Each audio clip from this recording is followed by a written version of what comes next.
Selamat sore Tribuners dimanapun Anda berada, bagaimana kabar Anda hari ini? Semoga senantiasa sehat ya. Berjumpa kembali bersama program Overview, obrolan virtual bersama Tribunnews.com dan juga Tribun Solo Official. Edisi hari ini Kamis 19 Mei 2022 bersama saya Gilang Putranto. Saya Asyaf Robi. Di kesempatan kali ini, Overview akan membahas sebuah tema politik mengenai Golkar, P3, dan PAN versus PDIP. Nah, ini menarik Gilang karena memang dunia politik kita mulai memanas, menyita perhatian setelah Golkar, kemudian P3 dan PAN bersatu bernama Koalisi Indonesia Bersatu atau KIB. Nah, akankah partai-partai yang lain juga kemudian akan ikut menuju koalisi yang sama? Baik, kita akan membahasnya bersama tiga narasumber. Yang pertama sudah hadir bersama kami secara virtual, ada Wakil Ketua Umum PAN, ada Bapak Viva Yoga Mauladi. Pak Yoga, Assalamualaikum.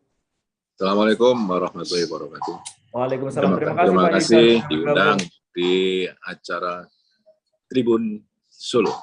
Baik, terima kasih Pak Yoga. Kemudian yang kedua ada pengamat psikologi politik UNS Solo, Pak Muhammad Abdul Hakim. Assalamualaikum. Selamat sore Pak Hakim.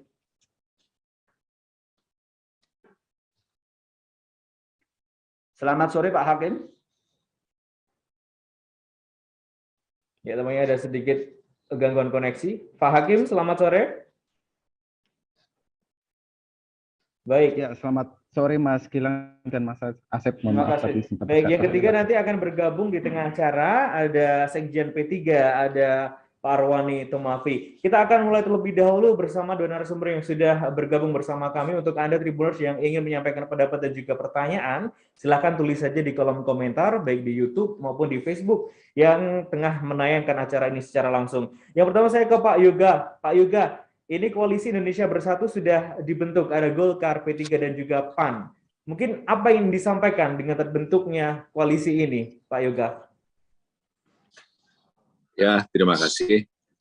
Jadi sudah terbentuk Koalisi Indonesia Bersatu yang terdiri dari Partai Golkar, Partai Amanat Nasional, dan P3. Dasar pemikirannya kita ingin mencoba untuk membuat sebuah terobosan politik baru, terutama untuk koalisi atau penggabungan partai politik menjelang pemilu presiden 2024. Beberapa kasus di pemilu sebelumnya, proses penggabungan partai politik itu biasanya injury time, last minute. Kita tidak menginginkan itu, kita mencoba untuk melakukan komunikasi dengan kawan-kawan partai politik yang lainnya. Bagaimana kalau ada kesamaan pandang, common platform, untuk bergabung sesuai dengan Undang-Undang Nomor 7 Tahun 2017, terkhusus soal persyaratan presidensial threshold 20% suara sah nasional. Gayung bersambut dari Pak Erlangga Hartarto, kemudian Pak Suharto Monoarfa, ketika berkomunikasi dengan Ketua Umum kami, Bang Zulkifli Hasan, itu menyambut baik, karena ini adalah ternyata ide secara bersama-sama, saling jatuh cinta, kemudian pada waktu pertemuan saling mengungkapkan bahwa masing-masing itu ternyata jatuh cinta pada waktu yang sama. Nah, kita akhirnya bergabung menjadi Koalisi Indonesia Baru. Dasar pemikirannya kita menginginkan mempercepat proses cita-cita kemerdekaan Republik Indonesia ini agar segera bisa terwujud.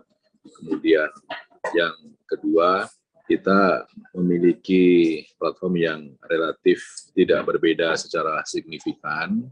Yang ketiga, kita juga telah berkomunikasi dengan baik dan menghasilkan sebuah kesepahaman, kesepakatan, komitmen awal untuk bersama-sama menyongsong pemilu presiden 2024 sejak awal.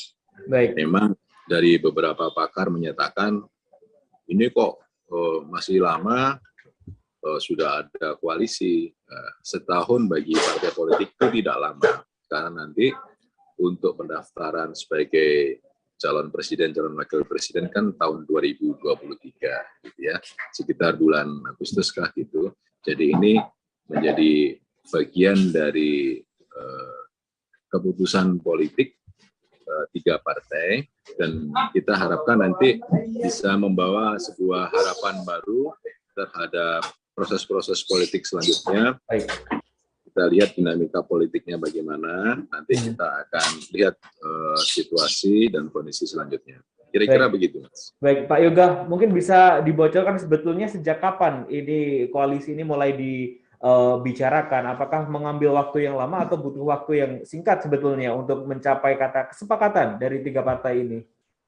Jadi ini bukan ujuk-ujuk, tetapi ini adalah jalan yang tidak bersifat tiba masa, tiba akal, tapi ini sudah terjalin komunikasi secara persuasif antar ketua umum partai, apalagi beliau bertiga itu kan kawan di DPR pada masanya. Jadi ini merupakan sebuah sikap mensikapi terhadap proses politik yang berkembang, terutama menjelang Pilpres 2024, bahwa Koalisi Indonesia Bersatu ini adalah merupakan bagian yang tidak terpisahkan dengan mencoba untuk membuat kebiasaan atau tradisi politik yang baru, bahwa yang namanya koalisi atau penggabungan partai politik dilakukan sejak awal dalam rangka untuk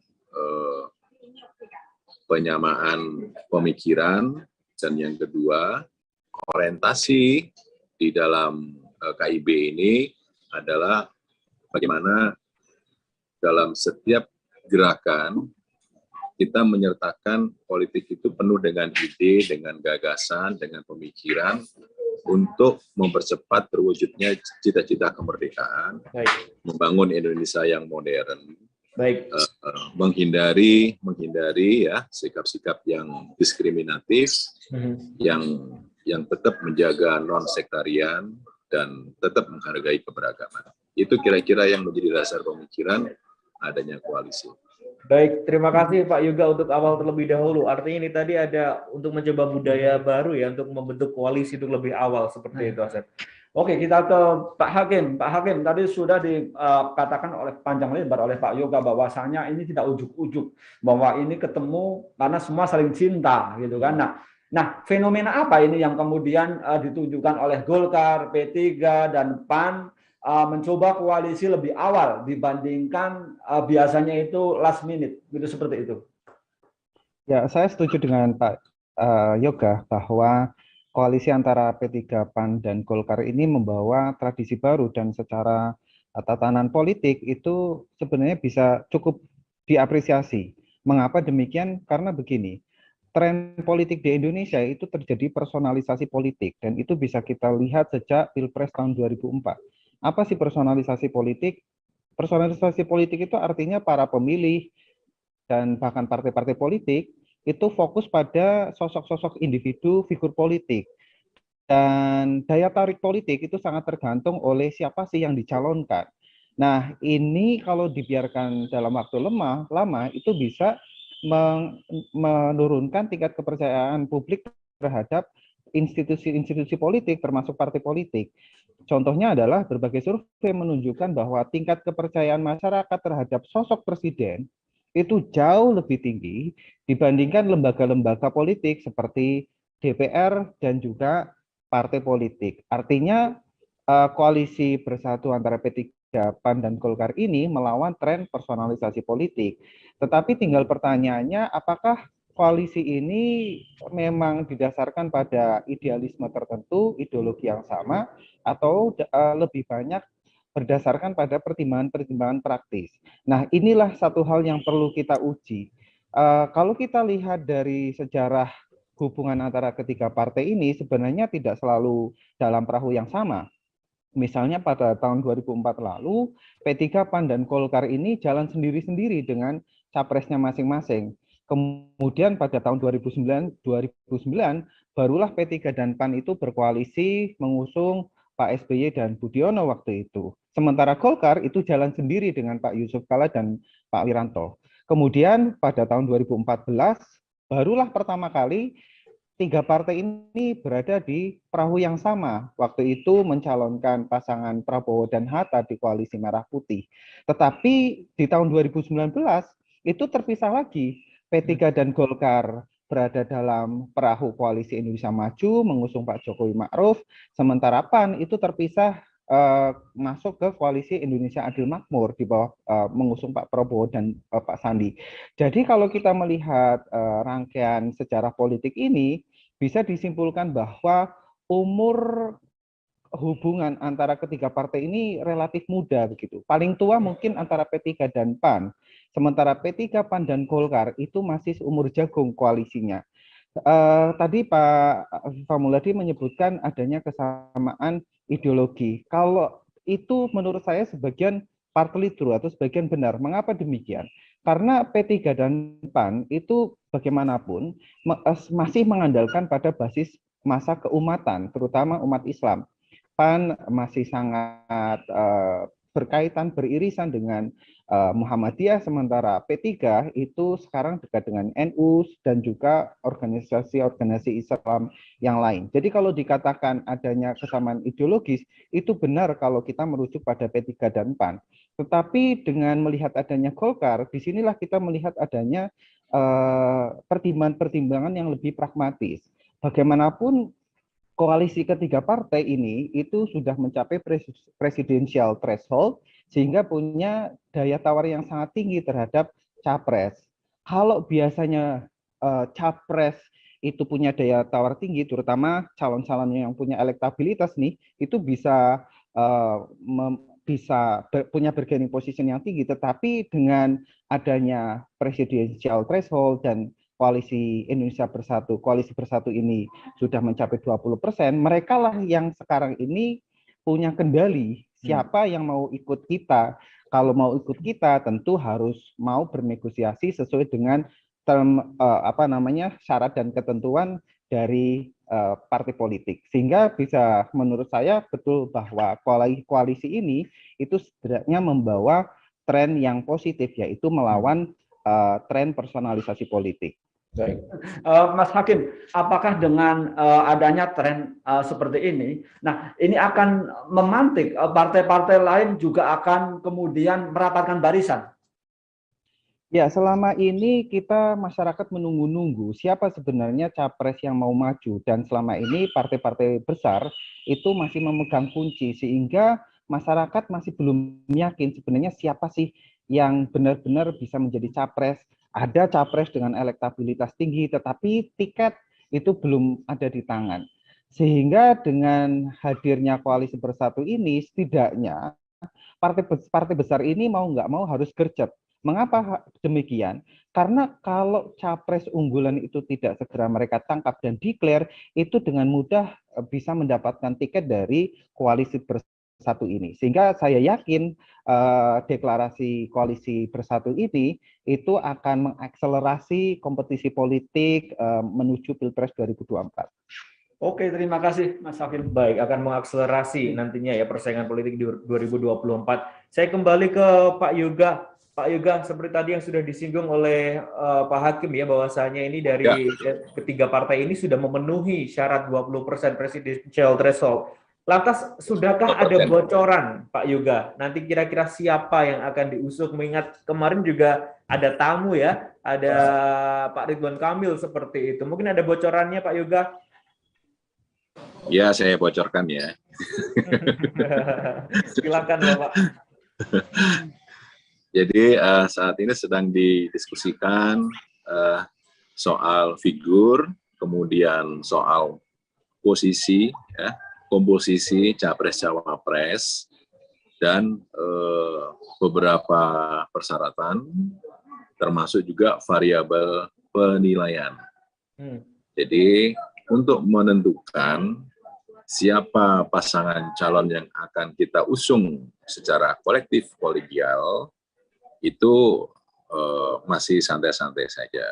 Tapi bahwa beberapa nama-nama yang sudah terpublikasi dalam lembaga-lembaga survei itu juga menjadi bagian penting masuk di radar Koalisi Indonesia Bersatu. Misalnya Pak Erlangga Hartarto kalau mau maju menjadi di Pilpres, ya itu menjadi hak politik dari Golkar. Begitu juga dengan Pak Suharto Monoarfa, ketika beliau akan mencalonkan, ya itu menjadi hak dari P3. Begitu juga dengan Ketua Umum PAN, Bang Zulkifli Hasan, kalau mau maju di Pilpres itu juga menjadi hak dari Partai Amanat Nasional. Tapi kita lihat dinamika politik selanjutnya, karena politik ini adalah politik yang serba terukur, sangat kuantitatif dan rasional.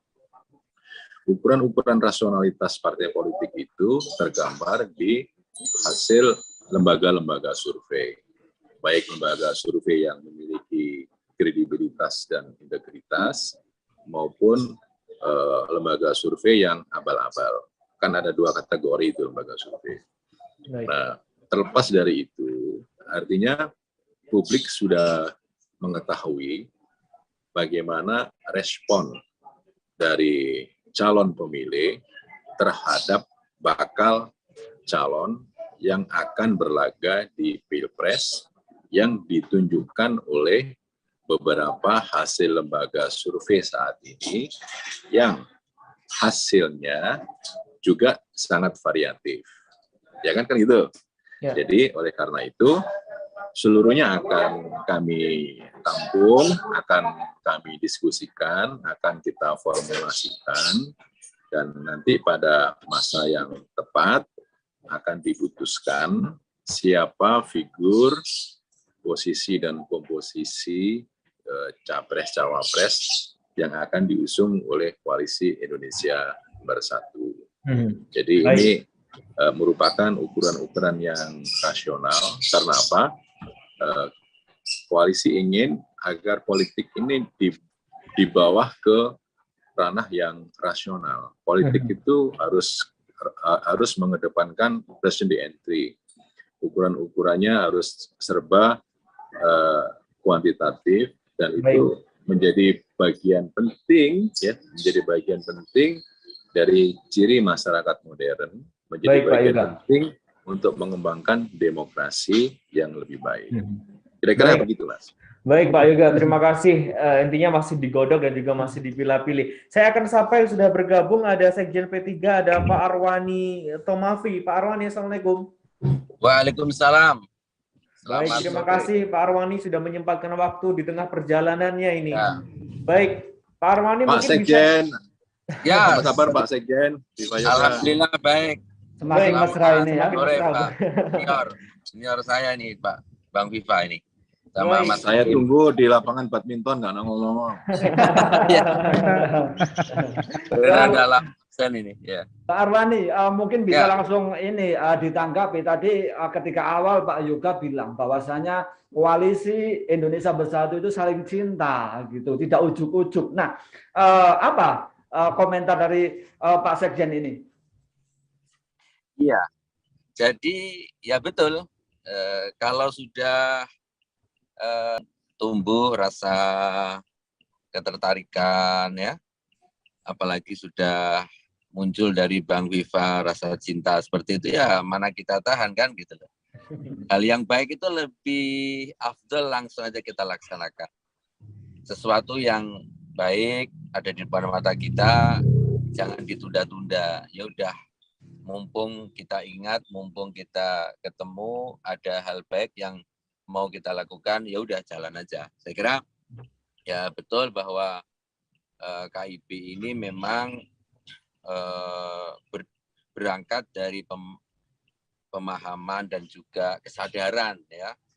Cepat atau lambat tentu setidaknya bagi kami P3 harus menjalin satu kerjasama politik, ya, menjalin satu koalisi, ya, untuk memastikan bisa ikut dalam kontestasi pemilu 2024 dalam pengusungan capres-cawapres gitu. Jadi apalagi ketika partai politik ya Partai Golkar, PAN dan P3 sepakat untuk menyatakan satu atau membentuk satu kerjasama politik lebih dini ya. Ini salah satunya ya agar beberapa persoalan atau juga tahapan yang harus kita lalui itu bisa satu persatu kita selesaikan gitu ya. Kenapa? Karena tahapan pemilu kan banyak ya. Setidaknya untuk membentuk satu aliansi ataupun juga kerjasama ataupun koalisi dalam pengusungan capres-cawapres itu kami ya sudah cukup lah kira-kira itu. Tetapi yang cukup itu tentu tidak menutup pintu bagi misalnya ada partai politik lain yang merasa wah ini menunya kok pas ini ya. Misalnya gabung makan bareng ya alhamdulillah. Saya kira ahlan wa sahlan ya. Kita welcome sekali untuk itu. Jadi Pak ya, Arwani, ya. Pak Arwani, apa bersatunya Golkar, P3 kemudian PAN ini masih dalam tahap apa, Pak Arwani? Kan biasanya kalau kita itu dalam cinta itu kan ada pacaran mungkin, kemudian ada tunangan, kemudian ke pelaminan. Nah ini sudah sejauh mana ini? Ya, kita sudah bertemu silaturahmi ya, sudah kalau bahasanya Bang Viva itu sudah masing-masing keluarga ini sudah ketemu gitu ya. Masing keluarga sudah ketemu. Nah saya kira untuk akad nikahnya ini nunggu siapa yang harus menikah gitu loh. Iya kita tadi misalnya ya keluarga punya kewenangan untuk soal waktu, untuk soal hal-hal yang terkait dengan teknis ya. Jadi kerjasama ini mengarah pada terbentuknya satu koalisi mengusung capres-cawapres gitu. Nah duduknya sudah ya, saya kira beberapa hal prinsip juga sudah sering kita diskusikan. Saya kira nanti ada saatnya ya tahapan-tahapan yang harus kita lalui termasuk ya siapa ya capres dan cawapresnya, karena selalu pertanyaannya ke sana, selalu pertanyaan langsung siapa sih yang menikah gitu loh, gitu loh. Gimana ini mempelainya, gimana ini kira-kira oke enggak dan sebagainya kan, kira-kira itu yang selalu ditanyakan. Tetapi kami tidak ingin terburu-buru ya. Hal yang juga tidak kalah penting adalah bagaimana komitmen partai-partai di dalam KIB ini mengusung agenda pemilu ya adalah momentum untuk menguatkan ya persatuan Indonesia kita. Ini yang penting. Jangan sampai ya pemilu menjadi momentum telah munculnya lagi upaya-upaya untuk memecah belah bangsa. Ini yang menjadi kesadaran kami, dan tentu kami juga yakin kesadaran yang sama dimiliki oleh teman-teman partai politik yang lain di luar KIB. Tetapi kami ingin menegaskan lebih dini, ya, ingin lebih siap bahwa komitmen itu harus juga kita gelurakan dari lebih awal.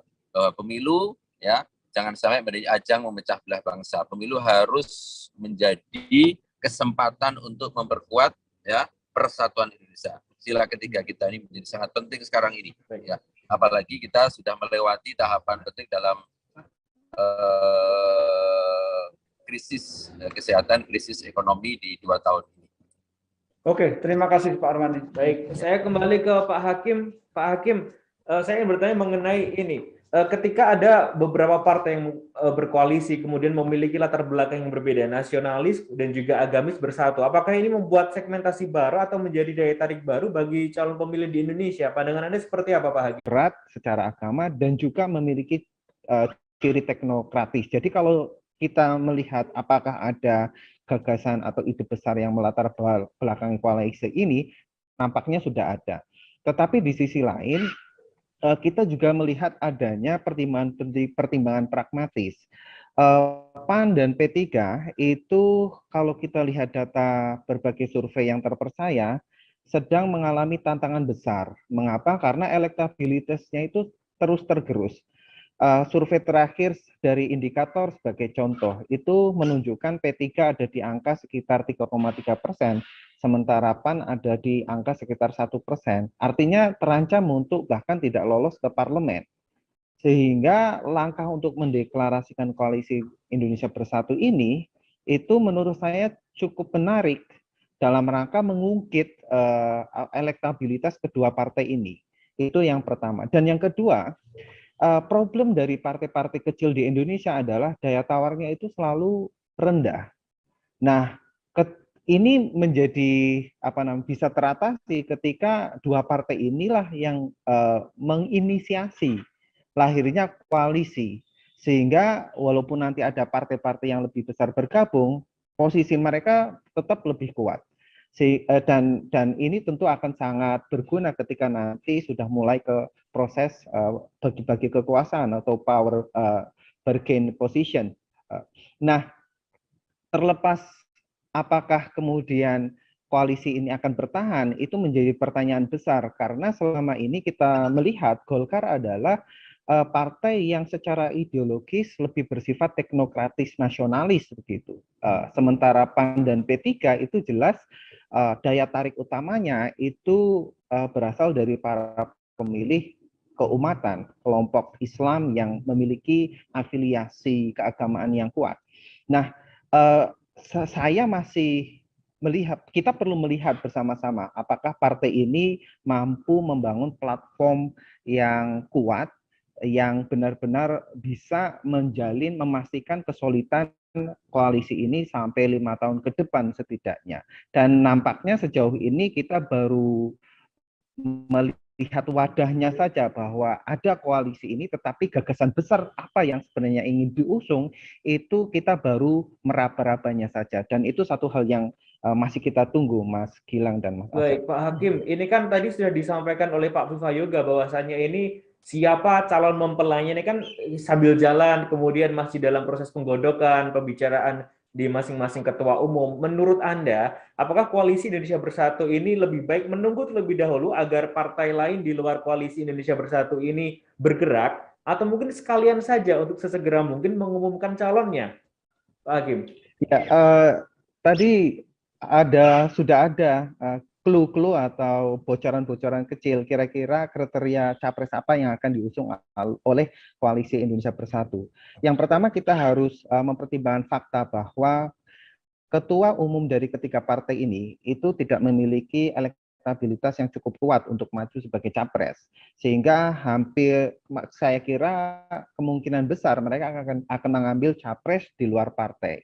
Nah, pertimbangan besar apa sih untuk mencari capres untuk Pilpres 2024? Tadi Bang Viva menyampaikan yang pertama adalah elektabilitas tinggi. Artinya bahwa sekarang ini Koalisi Indonesia Bersatu nampaknya sedang melakukan beauty contest. Dari berbagai nama-nama yang muncul di media dan juga survei, mana sih yang bisa mereka tarik sebagai capres? Artinya capres dan cawapres yang akan diusung itu mau nggak mau harus mempertimbangkan faktor popularitas dan elektabilitas ini. Dan selama 1 tahun terakhir, nama-nama yang masuk ke puncak elektabilitas itu kita bisa memprediksi Anies Baswedan, Prabowo, Ganjar, dan Ridwan Kamil. Dan saya menduga bahwa capres yang akan diusung itu tidak akan jauh dari keempat nama ini. Baik, menarik untuk kita simak nantinya ya. Terima kasih Pak Hakim. Oke, kita kembali ke Pak Yoga. Pak Yoga, tadi sempat disampaikan oleh Pak Arwani bahwasanya mungkin masih membuka pintu untuk partai lain gitu kan, seperti itu. Nah, dengan adanya koalisi ini artinya mungkin dimungkinkan akan membuat beberapa poros. Artinya ada KIB, kemudian juga muncul PDI Gerindra, kemudian muncul yang lain. Nah, apakah dengan adanya koalisi ini mungkin dimungkinkan akan nanti melawan partai-partai besar yang lain? Ya, satu soal lembaga survei. Pak Hakim tadi menyoroti soal, Mas Hakim tadi menyoroti soal lembaga survei. PAN itu sejak tahun 2004 sampai 2022 selalu dikategorikan sebagai partai Nasakom, partai yang nasibnya 1 koma. Hasil survei coba dicek, seluruh lembaga survei selalu menempatkan PAN sebagai partai Nasakom. Tetapi kenyataannya tidak sesuai dengan hasil rapat pleno KPU, yaitu 6-7%. Ya, nanti bisa Mas Hakim menjelaskan secara teori, secara akademis, kenapa terjadi margin error sebesar 500% dari 1 koma menjadi 6 koma atau pernah menjadi 7,3. Itu kan kalau menurut ukuran-ukuran akademis, karena parameter dan metodologi yang dipakai oleh lembaga survei kan pasti berdasarkan kepada ilmu statistik, margin error yang terukur, dan tindak memiliki nilai akademis yang bisa dipertanggungjawabkan. Nah, sampai sekarang juga ketika saya tanya, itu karena caleg-caleg PAN.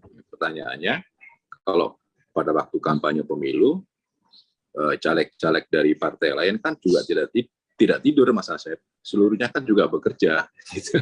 Caleg PAN bekerja, caleg yang lain bekerja, gitu. Tapi kenapa terjadi perbedaan signifikan lolos parliamentary threshold dan yang sekarang itu ada di DPR itu adalah semuanya sangat signifikan karena secara peraturan perundang-undangan itu punya hak untuk mencalonkan pasangan calon presiden, wakil presiden.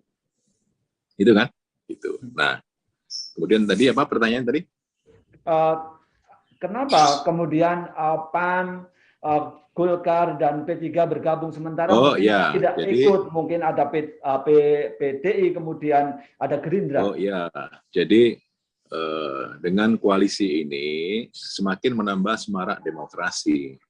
Kalau dalam 2 kali pemilu presiden kan hanya ada 2 pasangan. Nah, dengan adanya koalisi ini, ya kita akan bisa melihat proses politik selanjutnya.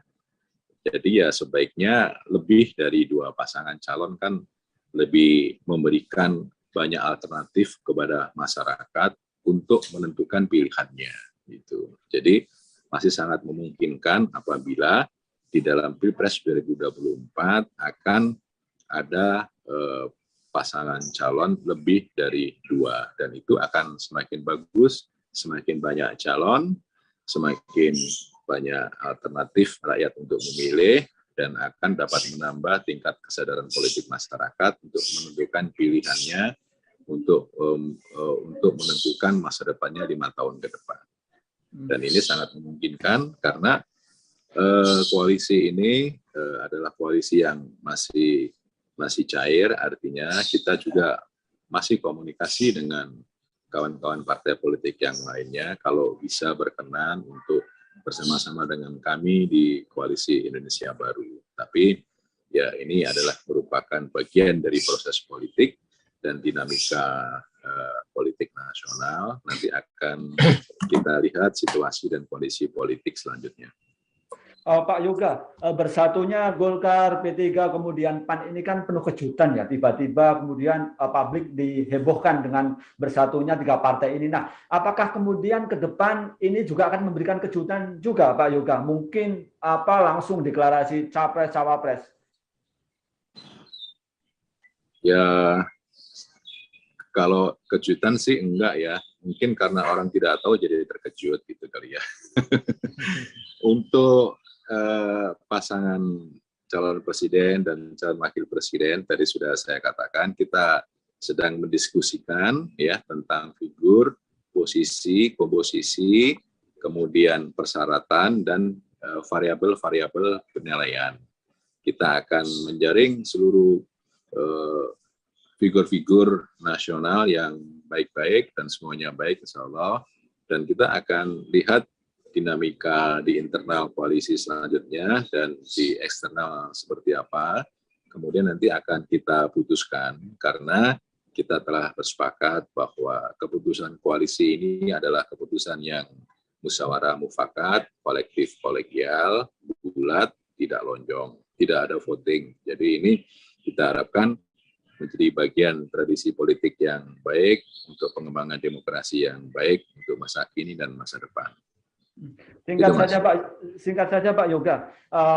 Tadi kan sempat dikatakan ya bahwasanya ini koalisi dini, sedini mungkin. Nah artinya tidak indulgen seperti biasanya. Nah apakah kemudian nanti pengumuman capres juga akan sedini mungkin, Pak Yoga? Ya semoga aja begitu. Kalau memang sudah ada kesepakatan secara kolektif kolegial, musyawarah mufakat, bulat dan tidak lonjong, karena perkembangan politik juga sangat menentukan terhadap perumusan kebijakan di internal koalisi.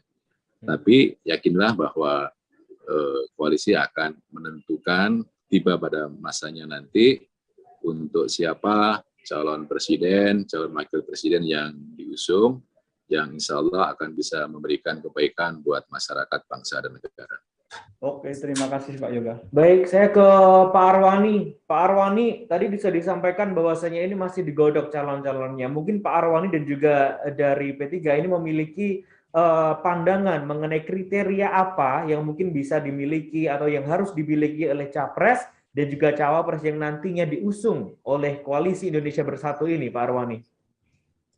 Ya, yang pasti yang pertama adalah bahwa pasangan itu disepakati ya menjadi satu kesepakatan.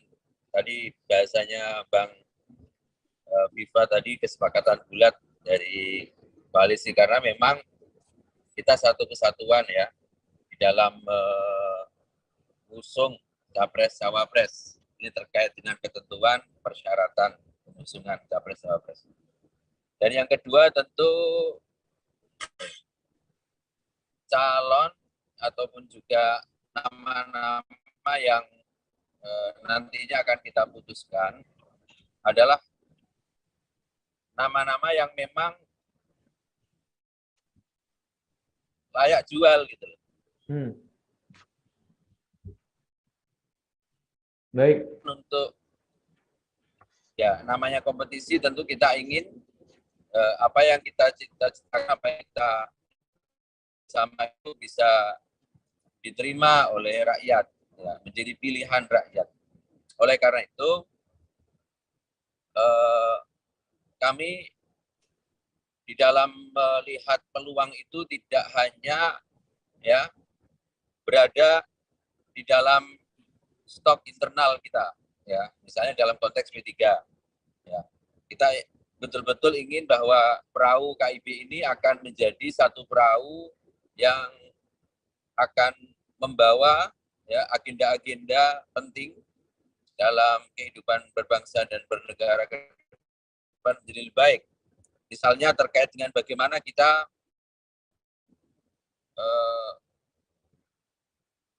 membuat satu pola pembangunan yang berkesinambungan. Ya.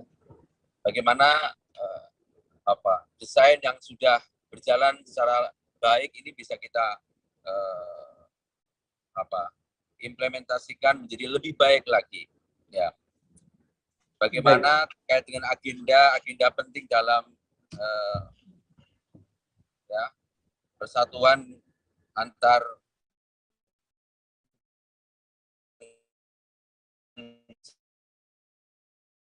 pasangan itu mampu merefleksikan itu.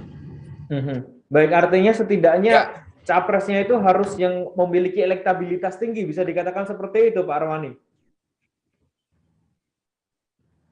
Itu salah satu pilihan ya. Setidaknya saya secara pribadi ataupun juga kami di P3 juga memandang bahwa koalisi ini tidak hanya sekedar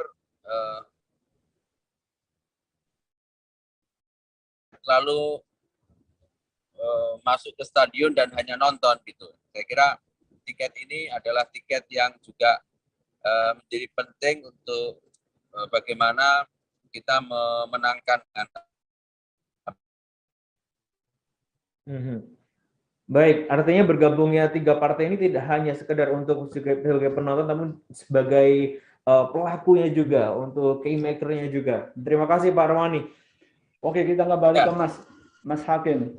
Mas Hakim, kalau kita lihat ini kan bahwasanya ketiga partai ini kan masih menggodok siapa yang nanti akan maju di pelaminan gitu kan. Nah, kalau kita lihat juga ada sejumlah poros, selain ada KIP, kemudian beredar kabar ada PDI Gerindra, kemudian ada basis Nasdem, PKS, Demokrat, dan kalau kita melihat meraba-raba, meskipun itu pemilu masih 2 tahun ya. Nah, apakah nanti ini Pilpres 2024 ini akan lebih seru dibandingkan Pilpres sebelumnya?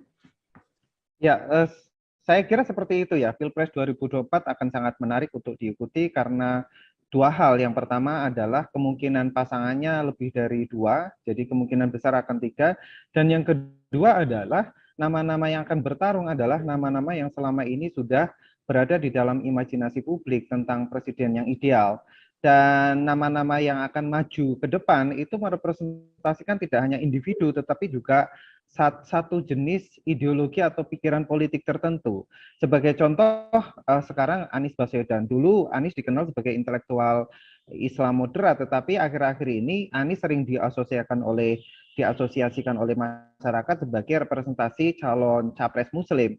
Kemudian Ganjar yang selama ini kita kenal sebagai kader PDI itu nampak sekarang lebih menampilkan diri sebagai seorang presiden teknokratis yang fokus pada menyelesaikan masalah-masalah praktis di lapangan dan pembangunan. Demikian juga Ridwan Kamil. Sementara Prabowo dan Puan itu masih kental dengan nuansa nasionalisme. Saya kira nama-nama yang ada sekarang itu benar-benar menggambarkan spektrum politik dominan yang ada di masyarakat Indonesia sekarang ini.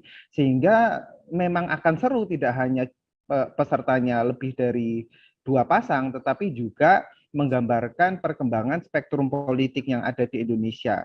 Dan munculnya Koalisi Indonesia Bersatu itu sudah menjadi satu tunas ideologi tersebut, merepresentasikan satu ideologi yang memang berkembang di masyarakat, yaitu ideologi yang cenderung moderat secara agama dan lebih berorientasi pada teknokratisme, fokus pada hal-hal yang sifatnya praktis dan berkaitan dengan pembangunan. Tinggal pertanyaannya adalah kira-kira aspirasi politik semacam ini akan dititipkan pada sosok capres seperti apa. Nah, penting untuk menjadi catatan bahwa selain mendeklarasikan koalisi sejak dini, saya kira penting juga koalisi ini untuk segera memutuskan siapa yang akan diusung. Mengapa demikian? Karena bagaimanapun juga menurut berbagai kajian oleh sarjana politik, karakteristik pemilih di Indonesia itu masih sangat tergantung pada sosok. Siapa sih yang mau diajukan sebagai capres? Dan kehadiran sosok ini itu akan menambah daya ungkit atau elektabilitas dari ketiga partai Koalisi Indonesia Bersatu. Sekedar membawa tiket itu memang penting. Memiliki tiket presidential threshold itu penting untuk bargaining position. Tetapi kalau ngomong soal memenangkan pilpres, itu tidak hanya membutuhkan tiket saja, melainkan juga capres yang benar-benar unggulan. Dan capres unggulan ini bisa kita lihat dari data-data survei dari lembaga-lembaga yang terpercaya. Sekarang menarik untuk ditunggu. Kira-kira dari nama-nama capres unggulan yang ada sekarang ini, siapa sih yang pada akhirnya cocok dan bisa dipinang oleh Koalisi Indonesia Bersatu ini? Mas Hakim, tiga partai ini kan masih dalam masuk di pemerintahan gitu ya, tetapi memilih untuk bersatu sejak dini. Nah, tanpa PDIP yang notabene 2 kali menang dalam pemilu. Nah, apakah hal ini akan mengubah situasi atau suasana persahabatan keempat partai ini? Ya, Koalisi Indonesia Bersatu atau Koalisi Indonesia Maju sekarang ini itu juga sebenarnya memiliki spektrum politik yang sangat lebar. Ada yang sangat nasionalis, ultranasionalis, ada yang moderat, ada yang teknokratis, dan mereka semua disatukan oleh kepentingan kekuasaan yang sama di bawah Presiden Jokowi. Tetapi kalau kita lihat sebenarnya identitas ideologi dari partai partai-partai yang ada di sana itu memang berbeda-beda. Dan apakah koalisi ini akan berpengaruh ke pemerintahan? Saya kira ini menjadi tantangan dari Presiden Jokowi untuk memanage payung koalisi yang memang sejak awal sangat lebar dan beraneka ragam. Nah, tentang 2 tahun ke depan tentu akan dalam derajat tertentu pasti akan mempengaruhi ya. Karena bagaimanapun Gerindra dan PDIP nampaknya akan mengusung capres yang berbeda. Nah, tinggal kita lihat apakah dengan adanya perbedaan-perbedaan kepentingan politik di dalam tubuh kabinet dan di dalam tubuh koalisi pemerintahan yang ada, itu akan mempengaruhi kinerja pemerintahan atau tidak. Karena kalau sampai kemudian semua saling bersaing di dalam tubuh koalisi pemerintahan, itu justru akan menurunkan tingkat kepercayaan publik ke pemerintah. Dan itu sudah terjadi pada tahun-tahun terakhir pemerintahan Pak SBY. Dan kalau itu terjadi, perseteruan politik internal koalisi Indonesia Maju menyebabkan pemerintahan lumpuh, itu justru akan merugikan bagi partai-partai koalisi, dan siapapun capres yang akan dipilih itu akan disikapi secara dingin oleh masyarakat, sehingga ini memang tantangan yang sangat berat begitu ya untuk pemerintahan 2 tahun ke depan. Oke, terima kasih Mas Hafim. Baik, saya kembali ke Pak Vivayoga. Pak Vivayoga, tadi sudah disampaikan bahwasanya ini koalisinya masih cair, masih juga membuka pintu seperti itu ya untuk partai politik lain. Tapi kalau untuk sosok yang mungkin sudah ada di tingkat-tingkat tertinggi elektabilitas saat ini, apakah sudah ada komunikasi dengan tokoh-tokoh tersebut di luar partai politik, Pak Vivayoga? Ya, semuanya sudah berkomunikasi dan sering. Bang Yul, Ketua Umum, sering berkomunikasi dengan Mas Ganjar Pranowo, Mas Anies Baswedan, Mas Sandi Uno, kemarin datang waktu Lebaran, Rahmi Cawalan, kemudian Kang Emi, terus berkomunikasi karena pola komunikasi yang dibangun di koalisi itu relatif persuasif dan memberikan sebuah harapan. Ini adalah merupakan bagian dari ijtihad politik dalam rangka untuk meningkatkan kualitas demokrasi melalui proses-proses demokrasi konstitusional. Jadi soal figur-figur yang terpublikasi yang memiliki popularitas, likabilitas, dan elektabilitas yang bagus, itu semuanya kita sudah berkomunikasi dan sudah bertemu. Dan ini biarlah nanti akan kita lihat proses akhir pada saat perumusan kebijakan untuk menentukan pilihan terbaik dari koalisi dalam Pilpres, pasangan calon presiden dan wakil presiden nanti akan kita umumkan secara transparan, dan ini adalah menjadi keputusan bersama, dan saya rasa akan mewarnai proses-proses politik selanjutnya, terutama di Pilpres 2000. Baik, Pak Yoga, mengenai tanggapan ketika ini ada 3 partai yang juga kemudian berkoalisi di Kabinet Indonesia Maju, apakah ini mempengaruhi hubungan dengan partai lain yang sama-sama mendukung pemerintahan namun tidak tergabung bersama KIB ini, Bang Yoga? Tidak ada hubungan negatif dan tidak ada dampak atau ekses negatif dari adanya koalisi, karena kita mengetahui Pak Erlangga dan Pak Suharso itu adalah bagian dari kabinet sebagai menteri, pembantu presiden, dan adanya koalisi ini saya rasa dari pemerintah juga menyadari bahwa ini adalah domain dari partai politik. Ini adalah domain dari partai politik sesuai dengan peraturan perundang-undangan.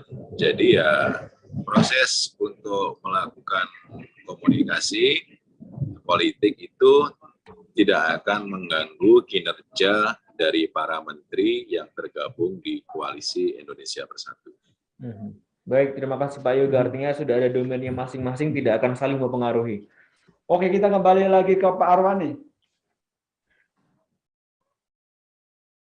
Ya. Pak Arwani, di tengah mesranya 3 partai yang sudah bergabung, Golkar, P3, kemudian PAN, juga ada isu miring yang muncul bahwasanya ada intervensi dari istana, dan apa mungkin tanggapan dari Pak Arwani terkait isu itu? Kami partai politik memang mempunyai porsi, mempunyai agenda sebagai salah satu atau satu-satunya yang bisa mengusung capres cawapres gitu. Jadi ini kami bekerja atas nama sebagai partai politik gitu, yang memang menyiapkan segala sesuatunya untuk pemilu 2024. Jadi kalau soal kami harus menjalin atau menyiapkan satu kerjasama politik yang mengarah pada koalisi cepat atau lambat, ya kapanpun itu akan terjadi gitu loh.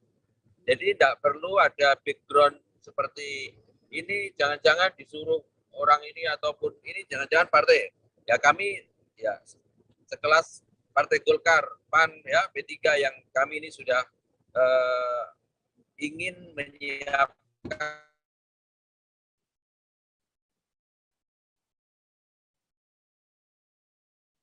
Baik, Pak Arwani.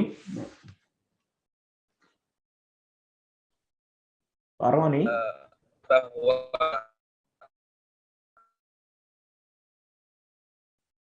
yang ada di partai koalisi. Jadi misalnya ini harus koalisi dengan ini dan sebagainya. Ini murni karena memang ya kami memang harus koalisi. Ya. Sekarang bedanya adalah kita mencoba mentradisikan satu kesiapan partai politik dalam menghadapi pemilu gitu loh. Tidak hanya sekedar orangnya tetapi partainya itu ya. Tidak hanya sekedar partai ini punya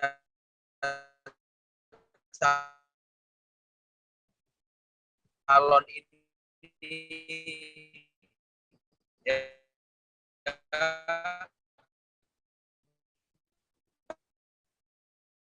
baik, nampaknya sedikit ada lebih koneksi. tiketnya mana dan sebagainya. Partai ini punya calon dan sebagainya.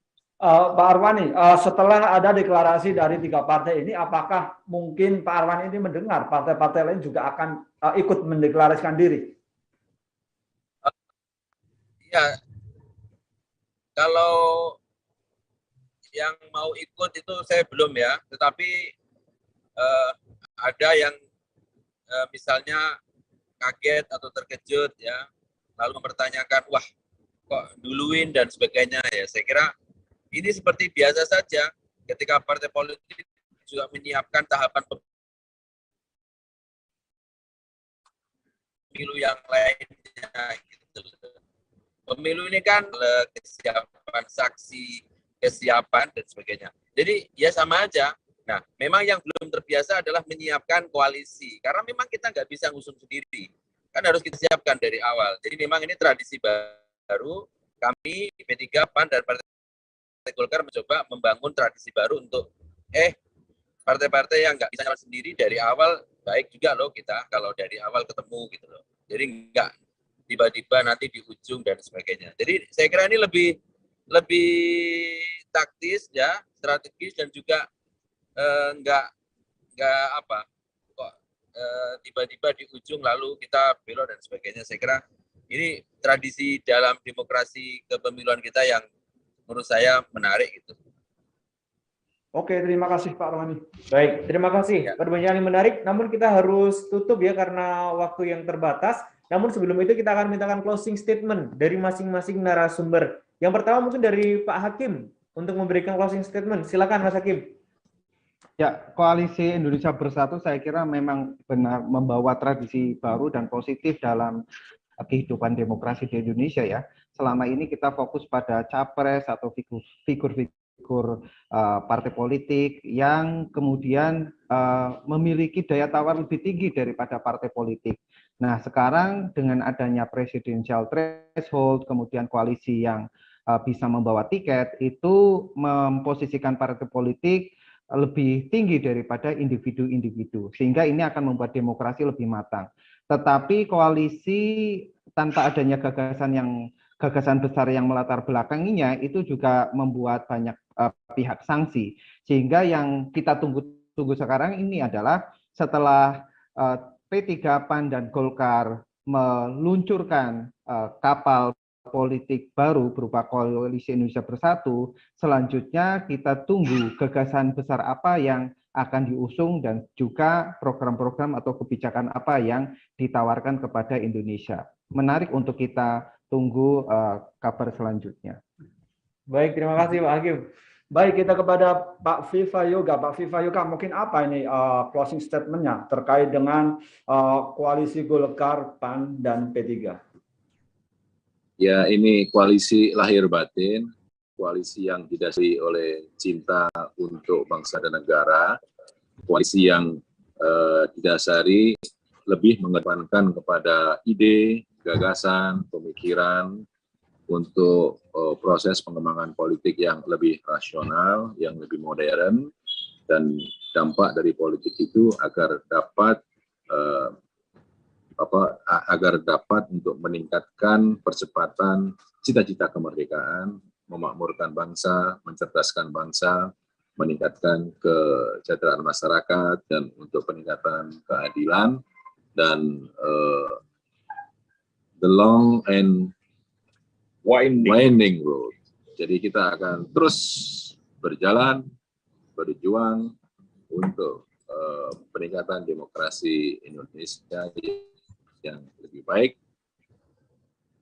yang lebih politik itu harus mencerdaskan, politik itu harus menyehatkan, politik itu harus menggembirakan, dan politik itu harus bisa memberikan kenyamanan bagi masyarakat. Bukan politik yang ramai, bukan politik identitas yang mengedepankan anarkisme, bukan, tapi politik yang mencerdaskan, yang menggembirakan, yang dapat meningkatkan kecerdasan masyarakat Indonesia. Kira-kira begitu, Mas. Terima kasih, Assalamualaikum. Baik, terima kasih. Terakhir dari Pak Arwani, mungkin singkat saja untuk closing statement, Pak Arwani. Ya, KIB tegas, ya, kami berkumpul, kami bersama-sama ingin mengusung, ya, komitmen menjadikan pemilu sebagai ajang untuk memperkuat persatuan Indonesia. Siapapun yang ingin sama sepakat dengan komitmen ini, mari bergabung dengan KIB. Baik, terima kasih Pak Arwani, dan juga terima kasih untuk ketiga narasumber, Pak Viva Yoga, terima kasih, Pak Hakim, dan juga Pak Arwani, tentu saja, terima kasih. Ya, mohon maaf, lagi jalan. Baik, Terima kasih Pak jalan, Dirjen. Pak. Hadir di jalan. Demikian Tribuners berbicara Arwani, menarik ditunggu dalam di program lapangan Overview edisi hari ini 19 Mei 2022. Kita berjumpa kembali di hari dan jam yang sama. Saya Gilang Putranto. Saya Asif Abdullah Rawi. Terima kasih atas perhatian Anda. Selamat sore. Wassalamualaikum warahmatullahi wabarakatuh. Salam. Terima kasih sudah nonton. Terima kasih Pak Arwani, Pak. Jangan lupa like, subscribe, dan share ya.